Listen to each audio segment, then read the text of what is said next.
Hello, I'm Erin Marcus, founder and CEO of Conquer Your Business, and I want to welcome you to Ready Yet?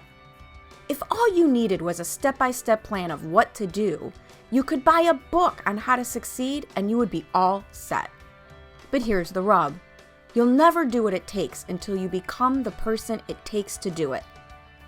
The Ready Yet podcast is dedicated to those who are ready to become the person who succeeds, ready to become the person who steps into more, and ready to become the best version of themselves.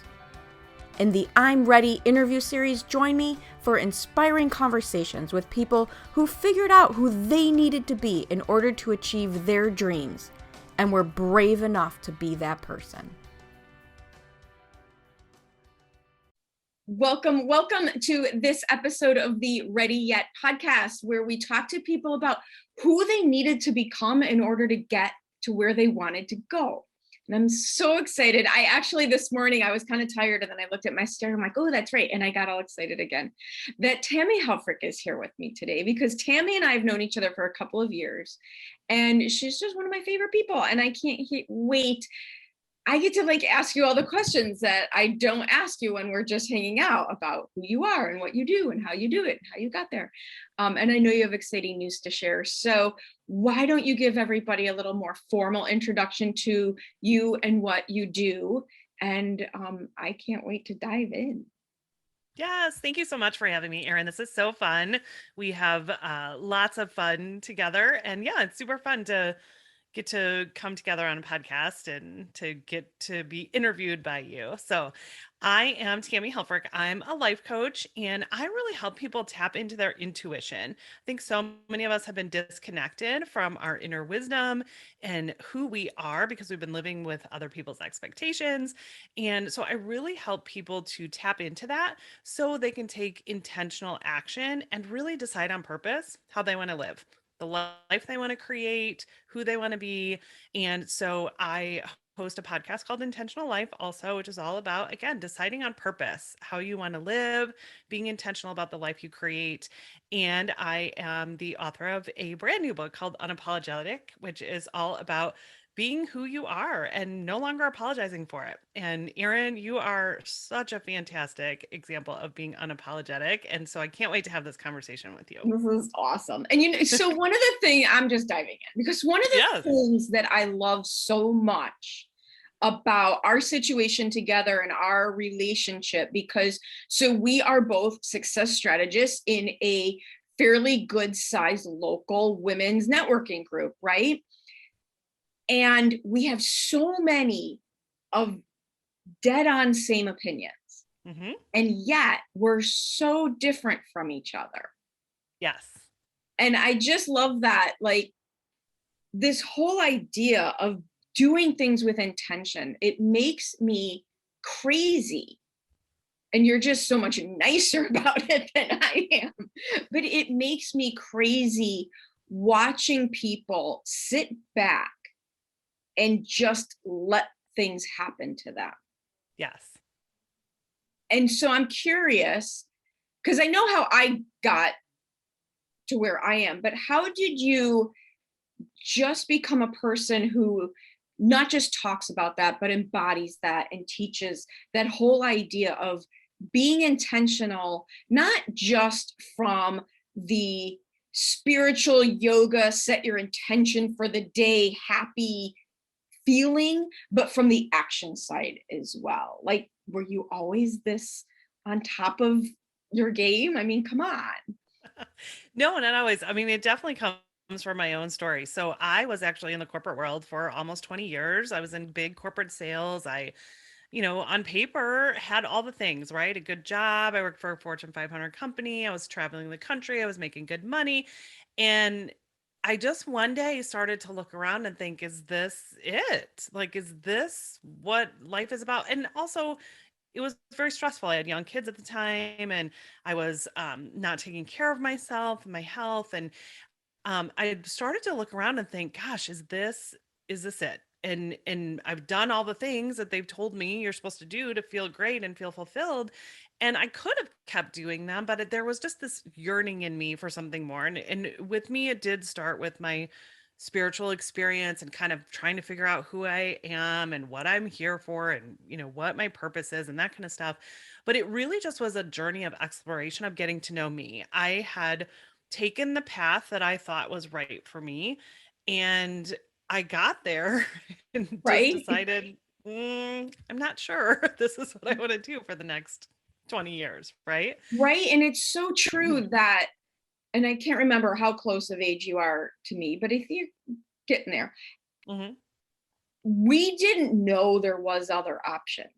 Right, right, Like we had no frame of reference other than do good in school, get a job, do good at your job. right, right. Yeah. And so much of this for me was really starting to question that and really starting to say, okay, that's fine. And this has been so helpful. And I'm grateful for it. I Yeah. am so grateful for the experiences I Learned learned. so much, right? Yeah. You learn how um, to do the things, to climb the ladder and to do all of those things. And those are really important. But for me, it just wasn't enough. It was there are gifts and there are things to me that I can't necessarily do in the corporate world. And I wasn't even a coach at the time when I started to feel this. I just started to hire coaches, which is why then this started to come up and Right, I started right. to really look at who I was. But it really was just starting to understand, okay, and now I can look back, of course, it's you see all of this in hindsight, but I went that route because that felt like the safe route to me. My dad was an entrepreneur, but he passed away young, and so like corporate felt safe to me. Oh, But interesting. in the process, I was completely suppressing my entrepreneurial spirit. I mean, that's who I am. That's I have creative ideas. I have things that I want to do. And so a big part of that journey has just been tapping into that. And again, like you said, we didn't know. That was just kind of what we did. And so I had to start surrounding myself with entrepreneurs and going to conferences and reading books and starting to see what else was out there. And that's then eventually led me to, like I said, hiring coaches who dove into kind of who I was and lots and lots of self exploration, lots of experimentation. I actually ended up leaving the corporate world and working for a nonprofit. And that was like a really good change in lots of different ways that they do things. And then helping me come into my own of being a coach and knowing that I've always been a coach. I have just been that person who can see things that and connect dots that other people can't see in themselves, and just really being a safe space for people to get really honest about who they are, how they're showing up in the world, and whether they like it or not. And so that's been a big part of my journey. So I love how you went from corporate to a nonprofit. I had a intermediary step as well that or at least that I consider, where I bought a franchise. So I left corporate, and yeah, I was working for myself, but they weren't there was a framework, right? Right. There was a framework. So at what point did you just let go of the parachute? Well, I'm in the process of that now, honestly, because I still do a lot of work with the nonprofit, and I have coached pretty much part time for the last like 5 years. And so I'm in the process of switching that and letting go of the parachute and doing that. And so, but it's been really such a good process of, again, so much of what you talk about, who you have to become in the process, right? You have to learn these things. It doesn't always just go from A to B. There's sometimes little paths in between there you have to take. And one of the things you mentioned, though, quite honestly, which is it's the same problem, just from the opposite end of the spectrum, is the other assumption that if you're going to have an entrepreneurial spirit, it has to be all or nothing as well. Right, right. What's wrong with working part-time in a nonprofit that you love and also having this entrepreneurial side to you that you love? Yes, And yes, living it all on your own terms, yes. instead of A, I have to stick to the corporate ladder, or B, you go to the entrepreneurial conferences and then everybody's like, well, how come you haven't jumped off that cliff entirely yet? Right, right. Yeah, that has been so much of my learning that I can see now, and a lot of what I help my clients with too, because again, it's finding what works for you. For some people, you might feel better going right into that thing and going full force. For me, it was, I can see I really needed that transition, and I really needed to see different ways of operating and working with creative teams versus being in the corporate world. And so, yeah, it's figuring out what works for you and being okay with, you can create your own path. You That's can the create your own path. And the other thing that you keep repeating that is just so freaking brilliant is figuring it out, yes, which means all of the things that you do and all of the things that you try, it's not about I failed or I succeeded. It's about right. what's that next piece of information Yes. that helps me figure it out. Yes. Yes. And that's been a big part of my journey too, because as I have really focused more on coaching, you get wrapped up in the coaching world with all the other coaches that we see and how they're doing it. And this is the one, the path that works the best. And for me, what's really helped me is figure out I don't want to do it that way. Right. Part of my design is that I want to do it in a way that works for me, that I create. That's what I've been stifling for so long. So that is going to take experimentation and trying things and figuring out. And so that's one of the things why I ended up writing this book. I am a writer. That's one of the things I discovered in this process. I want to write and help people. And that's there, you can do so many different things. And it's not about, trying 5,000 different things, but it's like figuring out what are those things that are important to you and then trying them and Right. seeing. So have you always been decent at not freaking out over what not works, or is that something you've also learned? I would say I've been pretty good at that. I don't think I could have always articulated it, but I think I have had enough of this entrepreneurial spirit that knows like you have to try this.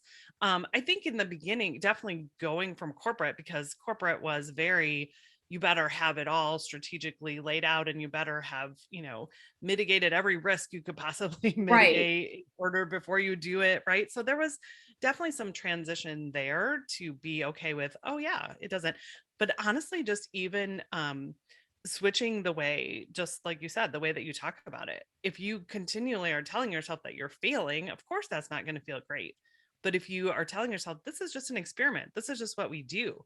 And I think people don't talk about it so much that way. I think entrepreneurs do more now, but I that's think more just and been more.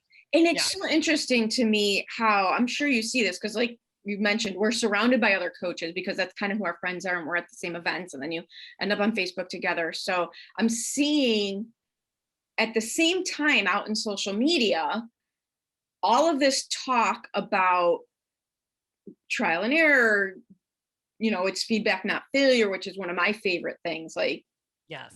but at the Love same that. time, the marketing side of everything is, look, I made one ClickFunnels and placed one Facebook ad, and now I'm a millionaire. And if you can't do it, you suck. I mean, it's like, seriously, how Right. do those two things exist in the world together? Right. Yeah. And I think that's one thing that I've been talking to a lot of my clients about is, again, figuring out what works for you. I think especially in the entrepreneurial world, there are those people who just want to know what they should do, and they want to try it and they want to figure it out. And then there's others who they have to be the ones to figure that out themselves. And so even if you can figure that out for yourself, it's going to help you. You're going to know what kind of coach you need to Yes. work with, right? You're going to know what works for you and what doesn't. And that takes some exploration in order to do that. It's funny that you say that, because there was someone I was talking to who said, I don't want to hire a coach. I don't want anyone to tell me what to do. Mhm. And I said, oh my God, I'm so exhausted. All I want is someone to tell me what to do. Right? I mean, and both of those things can be true in the same person at different Yes. times, right? Yes. Yes. Especially on this journey, because there are times where you have specific things that you need to do, and you really do need someone to tell you, this is how you do it. This is what works. Just try this. Right. And that's what you're really great at, with being able to look at people's businesses and see where the holes are and where they need to tweak things and adjust things. But then there are other times where I do a lot of my work is with people's mindset and really thinking about how you're talking to yourself and how you're showing up and what you believe about yourself, they might need that at a different time, right? They might need that at the beginning, or they might not need that in the middle when they're really starting to grow. And Probably so, the middle. yes, yes, In the beginning and the other middle and the new middle. right. Yeah. I hope you're enjoying this episode of the Ready Yet podcast. I know I really enjoy having conversations about who you need to be in order to reach new heights. As founder and CEO of Conquer Your Business, I work with my clients at the intersection where what they need to do to succeed meets who they need to be to do it. If you would like to have a conversation about your business, please reach out to me at erin@conqueryourbusiness.com. So I have a question for you. Yes. What totally didn't work? What have you tried? Because one of the things I also am really trying to put out there is that's great when you see like a Tony Robbins out there and he could be someone who might motivate you forward. But he's so far removed from the everyday of the typical entrepreneur. You can't really use that as a guide. Yes. And someone 4 steps ahead of you, 6 steps ahead of you, and of course, baby steps, that's somebody you could use as a guide. Yes. And too many times, because marketing requires us to show up like the person who someone believes can solve the problem we can't claim we can help solve, we don't share enough of what like didn't work. Mm-hmm. Yeah. Yeah. Oh my gosh, how much time? I know. I say now that I'm through it, I don't recommend sharing it in the moment because that's not exactly what you want to put out there. But I now fondly look back at 2018 as Erin's year of failure. I mean, seriously, nothing I tried worked. Yeah. Yeah. Yeah. I think there's so many things. I mean, I think that for me, really what didn't work was thinking that it was all or nothing, right? So we talked about being in the nonprofit. So, we were in the midst of building a nonprofit and creating something that was completely new. And I was still trying to build my coaching practice, and it just wasn't working because I wasn't bringing, the right energy to both. And what really hasn't worked for me is to, again, think that it's all or nothing, that I have to, like what you said earlier, like I have to give up. I think for the longest time, I kept thinking, in order to grow my coaching business, I have to give this up. It's one or the other. Yeah. And that just has not worked for me. And it doesn't have to be that case, right? The other thing that wasn't working was I rebranded my podcast. My podcast got to a point where it was like, I was interviewing people and it was okay. And it just was like, yeah, it's just not working anymore. And so when you don't even want to listen to it anymore, right. That's a good indication. Yeah. Yeah. So that meant rebranding, the podcast. And for me, so much of my journey has been really learning to listen to that and to be okay with when something isn't working anymore and to change it. And what you're also talking about in both of those circumstances is the lesson to learn from things not working is it wasn't supposed to work that way. Right. Right. It wasn't, it served its purpose, whether it's got you moving, got you started, whatever, it served its purpose, but it wasn't actually supposed to work that way. Right. Right. Yeah. The other thing I would say with that, what really was not working for me is kind of what I mentioned earlier about being in this world of coaches. And I'm so grateful for it because we can totally see what's possible, right? We can see that you can, in our industry, you can basically create whatever you want. But for me, I get really caught up in what other people are doing. I get really caught up in watching, the way they're launching or the way they're marketing to people. And then I would that sales competitive background that you had from corporate. Yeah. But then I would beat myself up about it, and then it would lead me to inaction. And so for me, one of the biggest things I've done over the last 6 to 9 months is really, really narrow the people that I'm listening to, the people that I'm watching, not from any kind of like screw you kind of mentality, but from a like almost a I don't really want to say protectionism because that doesn't feel But a right to me clean too, but energy, kind of yes, a a clean clean, yes, energy place. yes, yes. Like, Because what I realized is when I am focusing on what other people are doing, I am not bringing Tammy to the occasion, right? I'm not bringing my creativity to what I'm doing, right? I could say this with you. If I watch what you're doing, which is awesome things in the world, I would try to do things more like Erin. And just like you said at the beginning, we're so different, right? right. That's the beauty of us. We talk about the same things, but we talk about them in different ways that relate to different people. So if Yeah. Tammy's trying to be like Erin, she's not bringing Tammy. And if Erin's trying to be like Tammy, she's not bringing Erin, right? And this has been, it seems like such a simple concept, but I think this is where so many of us go wrong because we don't recognize this and we don't really tap into what does make me unique. And coming from an abundant mindset of there is plenty Plenty of people out there all of who us, want right? help, and Yes. yeah, And who absolutely. need it. The biggest thing the pandemic surely taught me was that everybody needs a coach. Right? If not two or three of them. Yes. Right. Yeah. Because Yeah. coaches need coaches and Oh gosh, people, yeah. we need people to help us on this journey because sometimes we're too close to it to see where we're tripping ourselves up, right? And Yeah. so yeah, I think that there's really, for me, again, limiting the voices and focusing, like staying in my own lane and really tapping into who I am. That's how we attract the people that want to work with us, right? Because we're being ourselves and we're being the person that we need to be to do what we are great at in the world. And what's so crazy is how scary it can be to claim your space Yes. and to look at someone else who is having success over there and think that I'm inherently wrong. Right. Right. And it's not just losing yourself, it's making yourself wrong. I'm not doing well enough.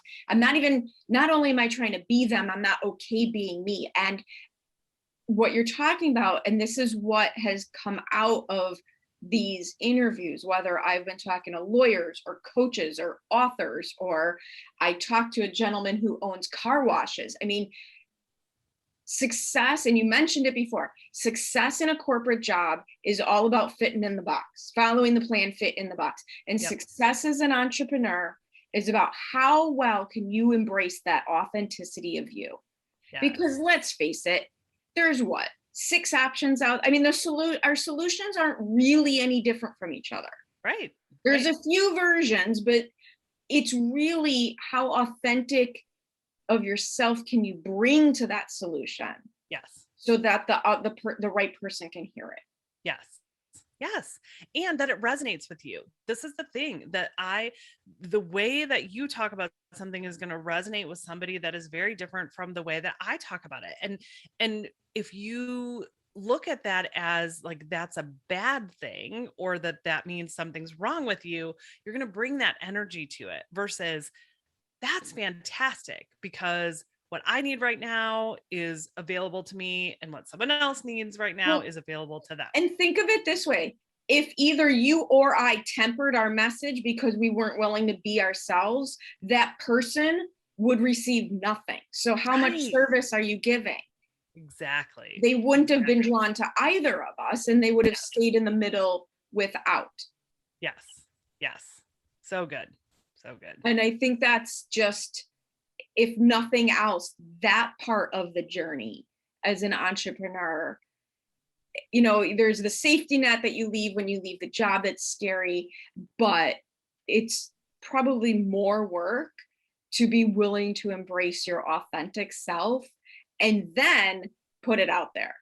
Yes. Like, not just embrace it when I'm in my office with my puppy and my cat and everybody who loves me, but embrace it like from the rooftops. Yes. Yes. Because then you have to take responsibility for it. Right. And so there's nobody else to blame when you're putting yourself out there, that's also been something I've really been working through of, you can use the other things that you're doing as an excuse for why you're not stepping fully into whatever it is that you've been called to do, which is what I've done. And so when you get to that place, then you go, oh shit, like I have to really own this. I'm sorry. Can I No, cuss you're on- fine. It's me. Let's face it. The fact that you swore before I did is what's the shocker. Right. That's hilarious. But yeah, I mean, that also is scary to people too, because then you drop all those excuses of the things and we spend so much time making sure nobody dislikes us. Yes. And now we're going to put ourselves out there in a way that pretty much guarantees someone, if not several someones. I liken it to when I started speaking for bigger and bigger audiences, one of my coaches told me, your audience wants you to succeed.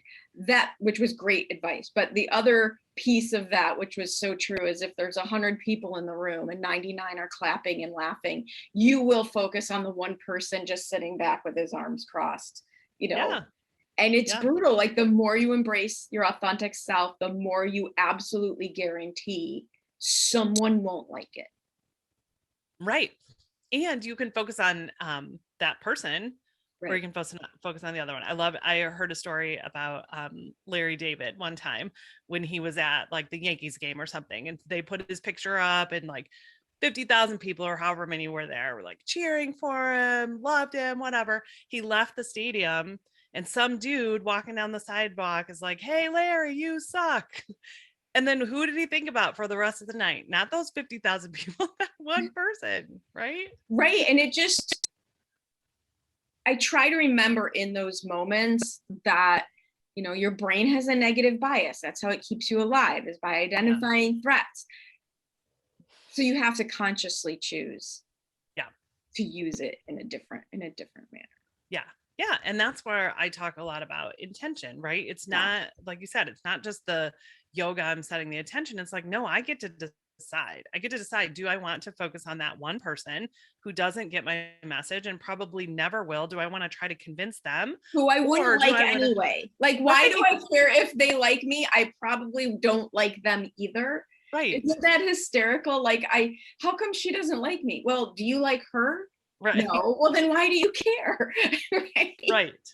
Yeah. And why do we want to convince people that probably are never going to be our people anyway, versus putting our energy into the people who are waiting for what we have to offer, right? One of the books I'm reading now is The Pumpkin Plan. Okay. And it's, so it's not a new book and it's not a new concept, but you always pick up something new. And it's one thing to apply it to business, like pick your lane, pick your thing that you're good at and stop doing all the other things. But it's also now in this conversation applicable to the people.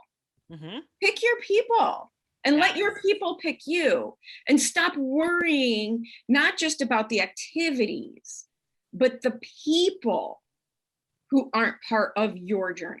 Yes. Totally agree. All right. You have a new book. Remind us again of the title, because I love it. Unapologetic. Woo! Love the book. There'll be links wherever we have this posted. But if people want to, continue this conversation with you, about all sorts of things, what is the best way for them to get a hold of you? Yes. So the best way is on my website, tammyhelfrich.com. You can see my social media there. You can get a link to buy the book. You can listen to my podcast, Intentional Life. So tammyhelfrich.com is the best way to connect with me. Awesome. Well, thank you for spending time with me this morning. Thank you so much. It's been such an honor, and you are such a gift to me and to so many others. So thank you so much. You are awesome. Mutual adoration fest over here. Thank you so much for joining me on the Ready Yet podcast. I get so motivated by the amazing accomplishments of the remarkable people I meet, and I'm excited to be able to share some of their stories with you. You can find more episodes of Ready Yet at your favorite source for podcasts or at conqueryourbusiness.com. And if you've already decided that you are ready to become the person you need to be to achieve your big goals, feel free to reach out to find out how I can support you in your efforts. Or check out the Work with Erin page on the Conquer Your Business website. I also invite you to share this podcast with anyone you know who loves to learn and be inspired. And if you're so inclined, I'd be absolutely grateful for any reviews you'd like to share as well. Thanks again for joining me. This has been Erin Marcus, hopefully inspiring and helping you to go conquer your big dreams.